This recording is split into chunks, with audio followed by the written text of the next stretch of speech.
If you want to compare categorical outcomes between two or more groups, you can use the chi2 or the Fisher exact test. Chi2 was invented by Carl Pearson. He was a statistician at King's College. The name of the function for doing a chi2 test is chisq.test.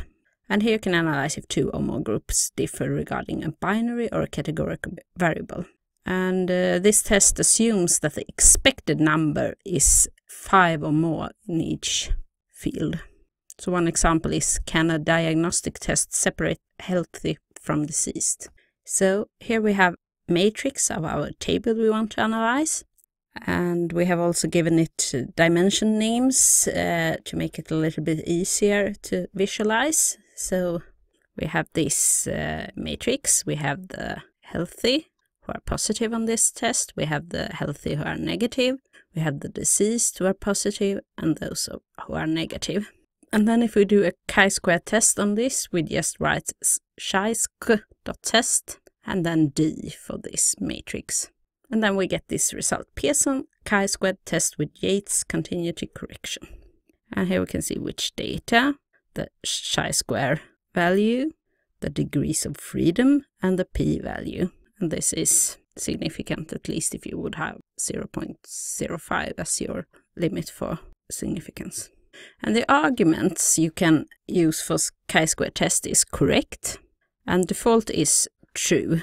This means that R will do a Yates correction on your chi2 test. You also have the possibility to do a Monte Carlo simulation on your p-value, and then you could use the argument simulate.p.value. And this is set to false as default. Then the argument B tells how many resamplings you have in your Monte Carlo simulation. So if we do our chi2 test on D and we change the argument correct to false, so we don't do any Yates correction, then we get this result. So we get a lower p-value because we have not corrected for a small sample size. And here's an example of chi2 test with a simulated p-value. So it's chi2 test D, and then we add simulate p-value equals true. And the default of resampling is 2000. And as for the t-test, we could put our results from the chi2 test into an object to be able to extract specific values. So in this case, if we put it in C we put this chi2 test, and then we ask for the C $p-value, we get the p-value for the chi2 test. If we write C $observed, we get the observed values. It's the data that we put into this chi2 test. If we write C $expected, we get the expected values if the null hypothesis would have been true. So it can be nice to compare the observed to the expected. Another test you can use instead of the chi2 test is the Fisher exact test. The chi2 test is nice because you could do it manually, and it's often taught at the statistics course. Today, usually Fisher could be used instead of chi2, and Fisher will calculate the exact p-values, and you could also use it if you have small sample sizes.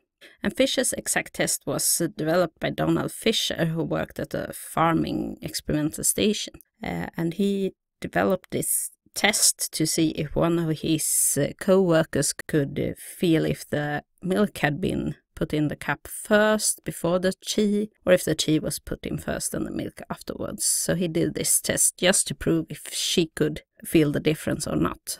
And actually she could feel it. The Fisher test is rather easy to do. You just write fisher.test and then within parentheses the data you want to analyze, which in this case is the D data, the same as in the chi2 example.